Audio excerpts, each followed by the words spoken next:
నేను 4,000 రూపాయలు పెన్షన్ ఇచ్చేసంటే ప్రభుత్వం బాధ్యత పోదు. అన్ని అంశాల్లో కూడా ప్రభుత్వం ఉండాలి, ప్రభుత్వం యొక్క పాత్ర ఉండాలి. ఇవాళ స్టీల్ ప్లాంట్ ప్రైవేటైజ్ చేస్తాకి స్టీల్ ప్లాంట్ ఇక్కడి నుంచి తరలిస్తే నష్టం ఏంటని అన్నట్టు జగన్ ఒక అధికారి చెప్పాడు. 7,000 ఎకరాలు ఖాళీగా ఉంది అక్కడ. స్టీల్ ప్లాంట్ ఇక్కడి నుంచి పక్కా పెట్టేస్తే ఏంటన్నా మనకు వచ్చే ఇబ్బంది అని. అంటే స్టీల్ ప్లాంట్ అంటే ఏంటి, అక్కడ ఏముంటుందో తెలియని ఒక దౌర్భాగ్య వ్యక్తి సీఎంగా ఉండడం అనేది రాష్ట్రం చేసుకున్న దురదృష్టం.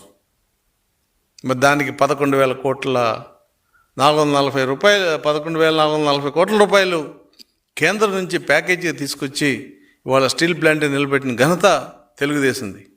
ఆ రోజు వాజ్పేయి గారి టైంలో కూడా గ్రాంట్ తెచ్చి ఈక్విటీ పెంచి విశాఖపట్నం స్టీల్ ప్లాంట్ని నిలబెట్టడం జరిగింది.